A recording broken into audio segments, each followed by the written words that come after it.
નમસ્કાર, ગુજરાત હવામાનના સમાચાર સાથે હું છું ભગવતી વિશાવડિયા. ગુજરાતમાં વરસાદની ગતિ હવે ધીમે ધીમે પકડાઈ રહી છે. છેલ્લા થોડા કલાકોમાં દક્ષિણ ગુજરાત, ઉત્તર ગુજરાત અને સૌરાષ્ટ્રના કેટલાક ભાગોમાં વરસાદ નોંધાયો છે, જ્યારે કચ્છમાં હવામાન શુષ્ક રહ્યું છે. ત્યારે ઓગસ્ટના પ્રથમ સપ્તાહમાં કેવો વરસાદ રહેશે, હવામાન વિભાગે શું આગાહી કરી છે, હવામાન નિષ્ણાંતોએ શું આગાહી કરી છે, તેના વિશે જ વાત કરવી છે. રાજ્યમાં 1 થી 3 ઓગસ્ટ સુધી વરસાદની આગાહી કરવામાં આવી છે. હવામાન નિષ્ણાંત અંબાલાલ પટેલ છે, તેમણે આગાહી કરી છે 6 થી 10 ઓગસ્ટ દરમિયાન વરસાદી ઝાપટા થશે. ત્યારે સૌરાષ્ટ્ર, દક્ષિણ ગુજરાત અને મધ્ય ગુજરાતમાં ભારે વરસાદની તેમણે આગાહી કરી છે.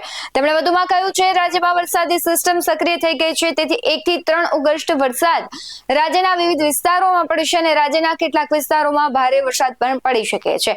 તો 6 થી 10 ઓગસ્ટ દરમિયાન રાજ્યમાં વરસાદી ઝાપટા પડશે. તો 18 થી 22 ઓગસ્ટ દરમિયાન પણ વરસાદ યથાવત રહેશે. તેમણે કહ્યું છે, વરસાદમાં ગુજરાતમાં જે વરસાદ છે તે ચડે ત્યાં પડે તેવું પણ થઈ શકે છે. એટલે સૌરાષ્ટ્ર, દક્ષિણ ગુજરાત તથા મધ્ય ગુજરાતમાં વરસાદ પડશે અને ઓગસ્ટના અંતિમ સપ્તાહમાં નવી સિસ્ટમ છે તે સક્રિય થશે અને ભારે વરસાદ લાવશે. ત્યારે બંગાળના ઉપસાગરમાં સિસ્ટમ બનતા ભારે વરસાદ આવશે તેવી પણ આગાહી કરી છે. તો બીજી તરફ હવામાન વિભાગ દ્વારા આગાહી કરવામાં આવી છે. હવામાન વિભાગના જે રામાશ્રય યાદવ છે, તેમણે કહ્યું છે કે આગામી 7 દિવસ ગુજરાતમાં હળવાથી મધ્યમ વરસાદ પડવાની સંભાવનાઓ છે અને ખાસ કરીને શ્રીનગરથી બંગાળની ખાડી તરફ મોન્સૂન ટ્રફ સક્રિય થતા વરસાદની આગાહી કરાઈ છે. તેથી આગામી 24 કલાક રાજ્યમાં વીજળીના કડાકા ભડાકા સાથે વરસાદની આગાહી કરી છે. સાર્વત્રિક વરસાદની જે રાજ્યમાં આંકડાઓ પર નજર કરીએ તો 1 જૂનથી 31 જુલાઈ સુધી 27% વધુ વરસાદ નોંધાયો. અમદાવાદમાં 33 ડિગ્રી તાપમાન રહેવાની શક્યતા છે. તો અમદાવાદમાં આજે થંડર સ્ટ્રોમની સાથે હળવાથી મધ્યમ વરસાદની પણ આગાહી કરી છે. આમ જોઈએ તો દેશભરના અનેક રાજ્યોમાં ભારેથી અતિ ભારે વરસાદ પડી રહ્યો છે.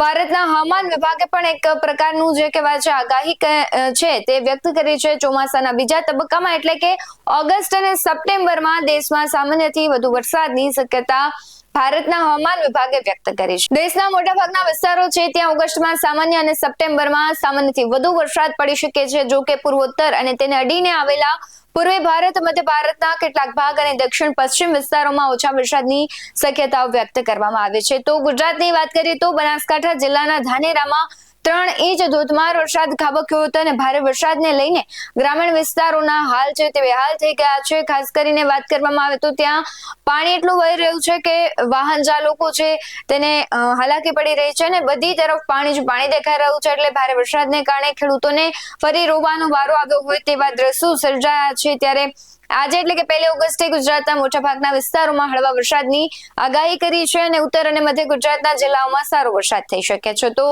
2 ઓગસ્ટ એટલે આવતીકાલની વાત કરીએ તો 2 ઓગસ્ટ થી 5 ઓગસ્ટ સુધી રાજ્યમાં વરસાદનું જોર છે થોડું ઘટી શકે છે અને દક્ષિણ ગુજરાત, સૌરાષ્ટ્ર અને કચ્છના કેટલાક વિસ્તારોમાં છૂટાછવાયાથી હળવા ઝાપટા પડી શકે છે. હવામાન વિભાગે 5 ઓગસ્ટ સુધી રાજ્યભરમાં હળવા વરસાદની આગાહી કરી છે, પરંતુ કોઈ મોટી ચેતવણી જારી નથી કરી. એટલે કે 6 ઓગસ્ટ થી 7 ઓગસ્ટ વરસાદની ગતિવિધિમાં થોડું ફેરફાર થવાની શક્યતાઓ છે.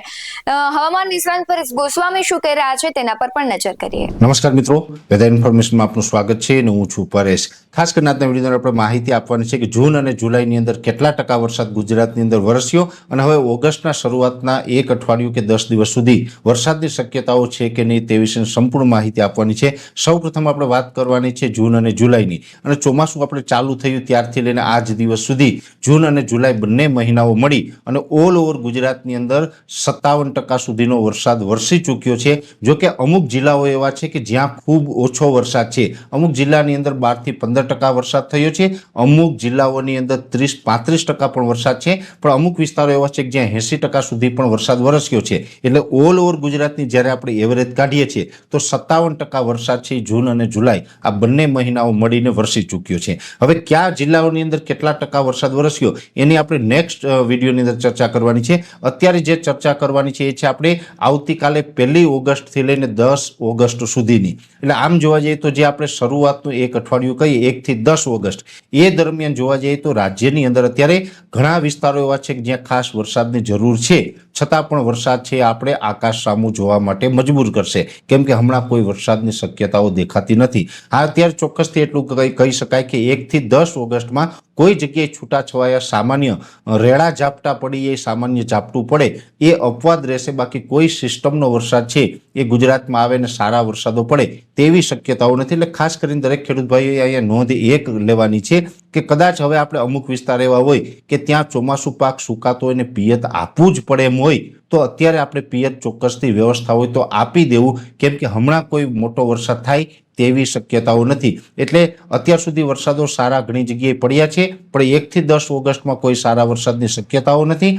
બંગાળની ખાડીમાં પણ હવે થોડું આપણે વીકનેસ જોવા મળી રહી છે. ત્યાં સિસ્ટમો કદાચ ન બને અથવા તો બનશે તો પણ નબળી બની અને ઉત્તર ભારત તરફ જાય તેવી શક્યતાઓ છે. એટલે બંગાળની ખાડીની સિસ્ટમનો લાભ આપણે હમણાં મળવાનો નથી. અરબ સાગરની અંદર પણ કોઈ સિસ્ટમ બને તેવી શક્યતાઓ નથી, જેથી કરીને 1 ઓગસ્ટથી લઈ અને 10 ઓગસ્ટ દરમિયાન રાજ્યની અંદર છૂટાછવાયા કોઈ જગ્યાએ સામાન્ય ઝાપટા પડે, બાકી કોઈ સારા વરસાદની શક્યતાઓ નથી. અને ખાસ કરીને જે પવન છે એ આપણે દરિયાઈ કાંઠાના વિસ્તારમાં, જેમાં સૌરાષ્ટ્ર અને કચ્છના દરિયાઈ કાંઠાના ભાગોની અંદર પવનની ઝડપ થોડીક વધારે રહેશે. એટલે કે લગભગ 15 થી 20 કિલોમીટર પ્રતિ કલાકની ઝડપે પવન ફૂંકાશે અને પવનના જે ગસ્ટિંગ હોય છે એ 25 થી લઈને 30 કિલોમીટરની ઝડપે નોંધાય તેવી શક્યતાઓ છે. અને સૌરાષ્ટ્ર કચ્છના દરિયાકાંઠે જે પવન ફૂંકાશે તેની અંદર દરિયાકાંઠાથી લઈને 50 કિલોમીટરનો એરિયો હશે, એમાં પવનની ઝડપ વધારે રહેશે. બીજા વિસ્તારોની અંદર પવનની ઝડપ છે એ લગભગ 12 થી લઈને 15 કિલોમીટર પ્રતિ કલાકની ઝડપ જોવા મળે તેવી શક્યતાઓ છે. એટલે માત્ર પવન ફૂંકાશે, બાકી કોઈ વરસાદની શક્યતાઓ હાલ દેખાતી નથી. અત્યારે રાજ્યના અલગ અલગ વિસ્તારોની અંદર વાદળછાયું વાતાવરણ હશે, પણ આ વાદળો છે એ હાઈ લેવલના છે. આ હાઈ લેવલના વાદળો છે એ વરસાદ આપવા માટે સક્ષમ ન હોય, એટલે વરસાદની કોઈ અપેક્ષાઓ રાખી શકાય એમ નથી. અને આમ જોવા જઈએ તો આપણે વાર્ષિક કાર્યક્રમની અંદર પણ જણાવ્યું હતું કે ઓગસ્ટ મહિનાની અંદર એક વાયરું ફૂંકાઈ શકે, અને એમાં પણ 2 ઓગસ્ટથી લઈ અને 17 ઓગસ્ટ સુધી વાયરાની શક્યતાઓ છે. અને એ વાયરું ફૂંકાવાનું હવે આપણે આવતીકાલથી ચાલુ થઈ રહ્યું છે. એટલે વરસાદનો એક મોટો ગેપ આવી રહ્યો છે, જેની દરેક મિત્રોએ નોંધ લેવી. નવો વરસાદનો રાઉન્ડ છે ક્યારે આવશે, કેટલા વિસ્તારને લાભ આપશે, એ તમામ વિષયની ચર્ચા છે આવતા વિડીયોની અંદર કરવામાં આવશે. અત્યારે આ વિડીયોની અંદર એટલું જ.